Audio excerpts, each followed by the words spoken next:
So this is from the animation at the beginning, which was originally a little longer. And we decided that my original idea was it would be nice to almost have a cartoon in front of the movie, like in the old days. And so this was designed to be a little longer. And when we actually ran it with an audience, they seemed impatient. It was like, well, is this really a cartoon? They got kind of confused whether it was the movie or a cartoon. And so we reluctantly had to shorten it. And this was actually directed and written by Chuck. And the idea was to impart the same tone to the beginning of the movie as the movie itself was going to have, and sort of tip people off as to what they were in store for.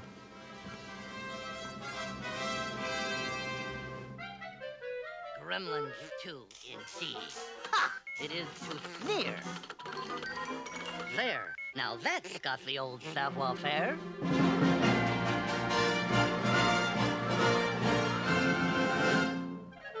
Sorry to be an old killjoy, but... How could people not realize this was part of Gremlins 2, since all they talk about is Gremlins 2?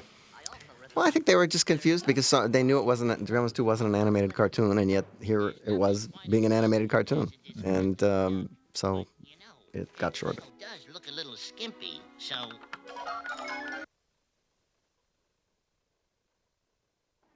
So this is the scene that Zach was talking about earlier in the commentary of him kissing Phoebe goodbye was shot to replace this section, which was the introduction to Bob Picardo's character, and also was designed to show what the lobby was and the fact that he was Daniel Clamp's man and had instant communication with him and all that.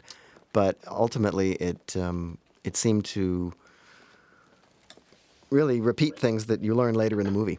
And so out it came. And it was probably one of the very first things to come out, I would think. And then we always had a slug here while we were editing the movie. And then at the very end, we went back and shot the little scene that replaced it. Yes, sir. This morning I'm doing a decor compliance check.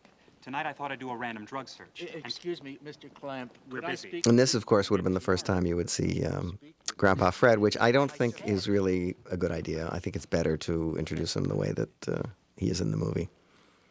Yes, Mr. Forster.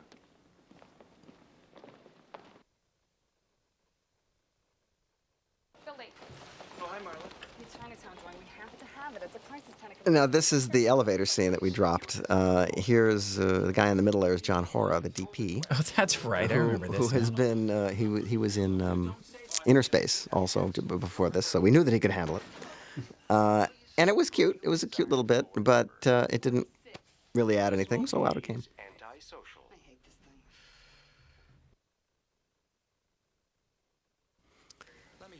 thing. Now this is the scene that sets up the fact that there are subliminal voices that are played throughout the building to get people to toe the line. Not steal office supplies. Not Right, steal right. office supplies. And wouldn't Mr. Clamp make a great president? Yeah.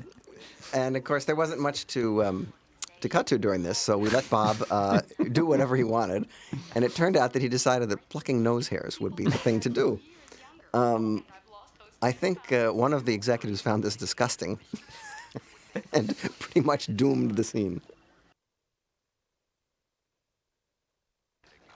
And not stealing office supplies works for me. It's for you, sir. The way I live today.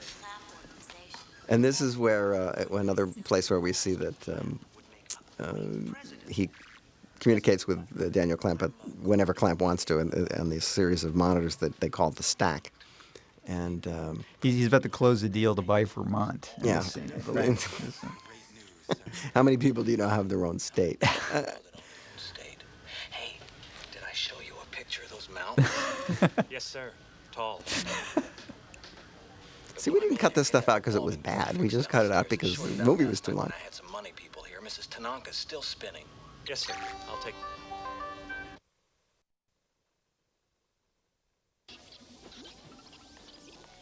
Now this is the scene that sets up the Bat Gremlin, actually, and in fact, we had a preview. I had in my contract that I could have a preview just for myself before I had to show it to the studio, and so we had a preview at Warner Brothers and invited friends and things like that. And the picture was just playing so slowly at the beginning that it picked up, in the middle, but the beginning was just too long.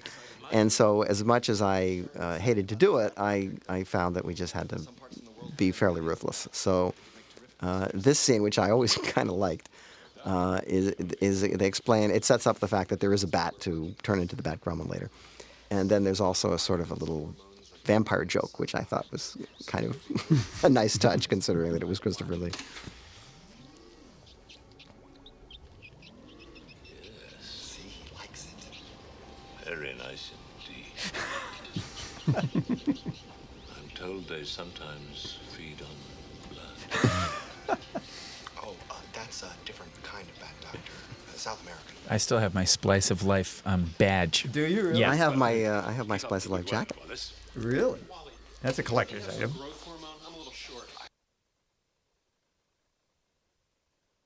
gee, I'm sorry. Oh, and I want to see the results of the. Now this was the scene. This is the scene that is right. actually based on something that happened to me. I was at Universal, and I think I was probably doing Jaws 3 People Nothing. And I went into this bathroom, which it turned out was Lou Wasserman's personal bathroom, which you're not supposed to go into. And I went in there, and Lou Wasserman was there, and I turned around and I did what Zach is doing now, which is I dripped water on his shoes. And I looked up into his horn-rimmed glasses, and visions of the end of my career floated in my head. And so I figured, well, we got to put this in the picture. So we did put it in the picture, but unfortunately it didn't make it in. But we like the bathroom. Over here. And then this was to set up the barcode scanner. And this was, I believe, this was Bob Picardo's idea. This prop. The wand. Ah, yes, the wand. The Claire. wand. The Claire, wand. the Claire. wand. Great. That's right. Because this is the executive washroom. Now, I don't think you belong in there. Oh, no. My mistake. Hold it. So in the outtakes, exactly. See, we cut out more abuse. You're getting abused even more. Oh, that's right. Here's the wand thing, right? And this prop which malfunctioned all the time. Yep, I remember that. A dress code violation. Your clamp code ID was at an improper angle, as it is again. And these SAT scores. Those are in there? What's in the box, Pelzer? Nothing. I'm just art supplies. I'm mixing paints. Nothing. I'm just art supplies. This is actually one of Goes on. one of goes on. it's a for pretty. a while. It goes on a little long, but it's a pretty good scene. Pretty funny. Quite a bit of vocal stress, though, don't you think? I'll work on it, sir. Have a nice day.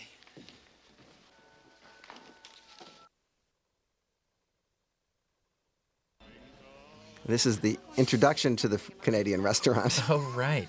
Shea Winnebago. Where she tries to get him to change his. She's starting to change him already. She's going to get to change his hair. She's going to change his jacket, and she's got big plans for him. It was cute, but it was just as good without it. Well, I was gonna get a little bit taken off We'll the do back it this of it. weekend.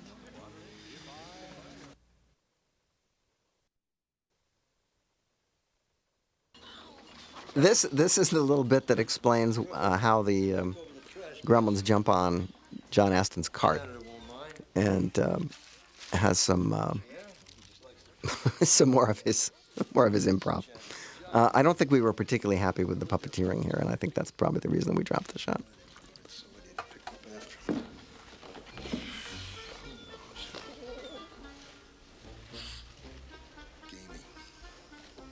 Because they would smell gamey, I mean, they're Gremlins.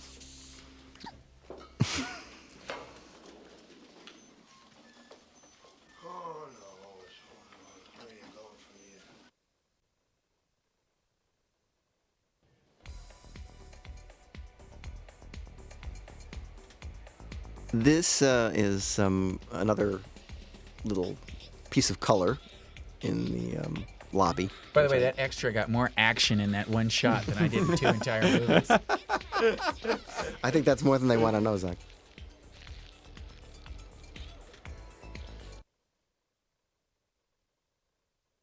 And this is just a little felicitous moment. Oh.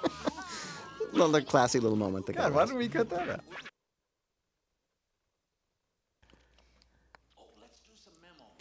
Now this is a colorization joke, and the reason that we took it out, even though it's a pretty funny joke, is that after we shot it, while we were editing, I went to see The Big Picture, the Chris Guest movie, and it had a colorization joke just like this in it.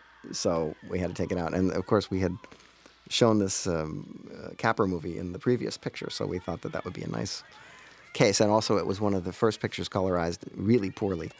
And so we thought that to have Mr. Clamp cheer up when he sees it go to color.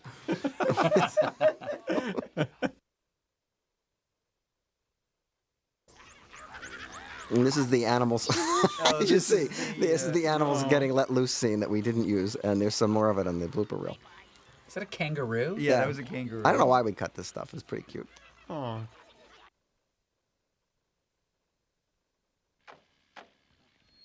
And this is another scene that I would have probably left in the picture, but when it was when we were doing the shortening that had to happen, this was one of the longer pieces, and so it came out. But it's cute, and the puppeteering is really quite good.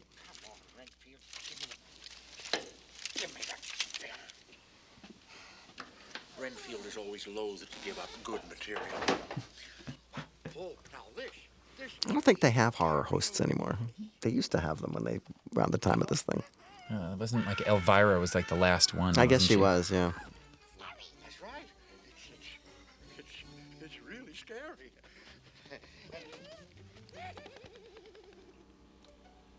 But the reason this is such a Joe, you even had to cut some of your own part out.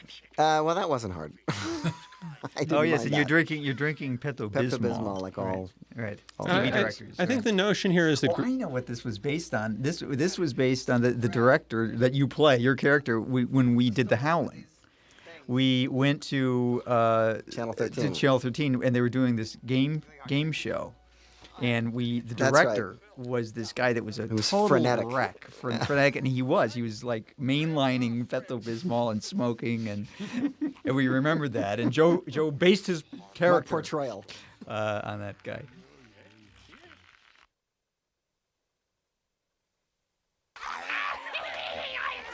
Now we get into random gags that came out simply because there just wasn't time to include them all.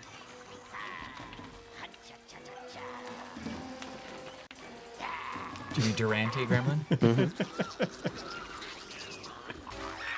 Twins, doublemint twins.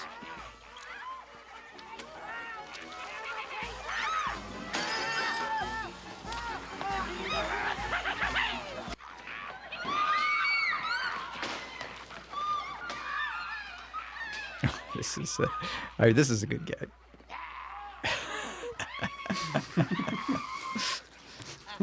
Just a tiny bit pointless, but I think we took this out because we did this gag again with a gremlin.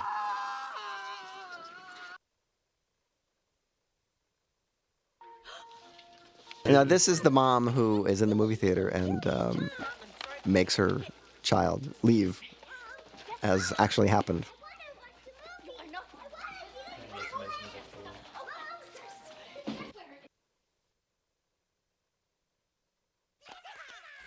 The Pinata scene, a sop to the south of the border audience. It didn't make it in. Getting an mainlining IV salad of dressing. Yeah. He's the vegetable gremlin. That's absurd.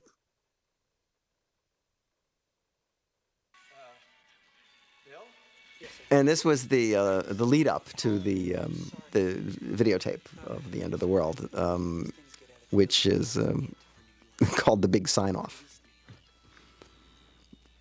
And it's treated with the appropriate gravity, but apparently it took a long time getting there, so we just cut to him putting it in.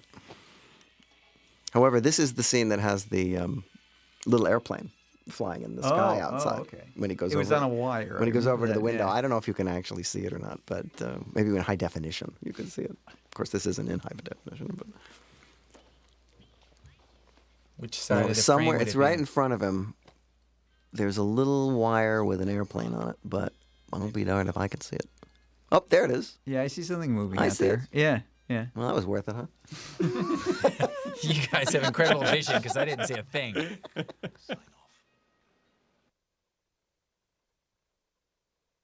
Where'd you find that thing? No, this Here's his explains. funny line. This is the explanation of what this is. This giant tarp. Oh, yeah, I saw that. A musical about Stalin. Music about still. Come on, be careful with that, will ya? I wanna wake up in the city that doesn't sleep to find I'm king Now, there was actually obviously more to this number, and it got cut into different versions.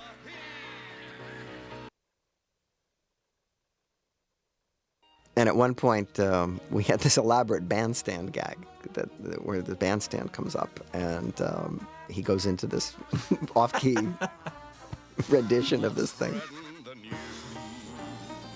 I'm leaving today. I wanna be a part of it. New York, And it goes on. little town blues Oh, Warner's owned the song. That's right. Yeah. That's right. are melting away. I'll make a brand new start of it in old New York. Seems hard to believe we could cut classy stuff like this out of the movie, but... But, you know, I think maybe a little Gremlins goes a long way for some people. I remember after the first screening, which was very long and had all this stuff in it, Stephen called and I said, "So what do you think?" He said, "Too many gremlins." Public Enemy reference here. Wasn't there a point where she was a Carmen Miranda gremlin? Well, Yeah, she sort of yeah. is. I'll make a brand new start. See, production value. Yeah, galore. yeah. So, classy lighting. Yeah.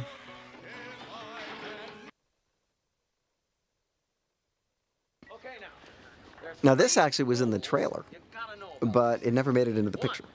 You can't get them wet for at least an hour after they've eaten. 2, you gotta get them home before midnight. 3, all right, let's go over everything again, all right? Ladies and gentlemen, these strange creatures now seem to be involved in some bizarre ritual of maybe creation. Now, this was a whole. We spent so much time shooting this stuff that we had enough for like 3 movies. And some of the stuff, as you see, is very good. It just was so repetitive that it had to go. There were definitely too many gremlins in the first cut. And I'm here to tell it to you. From the sky, and these creatures, they're writhing. So we never got to the point, obviously, of putting any optical work or anything over this stuff. A mass electrocution. It's apocalyptic, ladies and gentlemen. They're melting, ladies and gentlemen. That's the only way I can describe it. They're writhing in some sort of terrible pain. And remember, this spectacular history-making event is being brought to you exclusively over the Clamp News Channel. Here's the Rosebud sled. An historical event, ladies and gentlemen. I've never seen the likes of it anywhere else in my entire life. So you can see it with all. I mean, this was so much work that we were actually kind of loath to take it out. Of course, some of it may be a little goopy. Just a tad.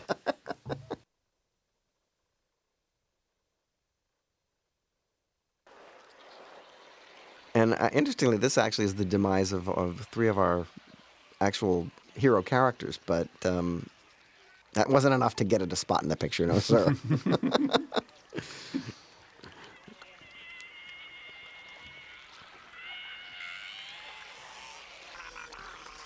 Good sound effects.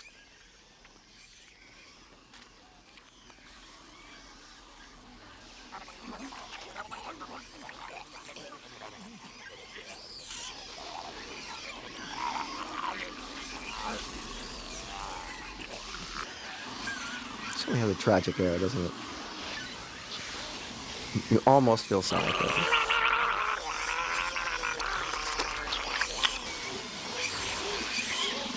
I think by this time there were a lot of us on the crew that were good and ready to see him go.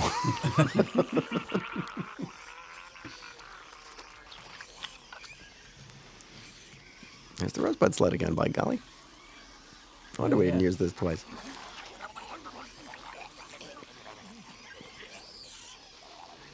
I think these are. I think we're recycling some of these things more than once. Well, you probably threw so many ideas out that you probably. How could you keep track of what you maybe had used and not used if you're just trying anything? Yeah, well, also you photograph it differently and it looks different from a different angle, so sometimes it ends up in the picture more than once and you don't even know it.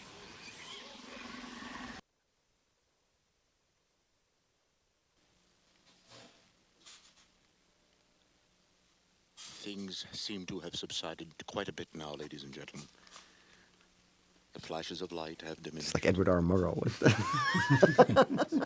single solitary strange little creature still moving.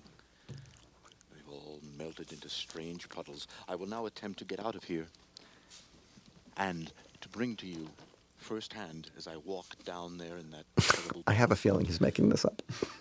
I will bring you firsthand a report of the carnage that has occurred.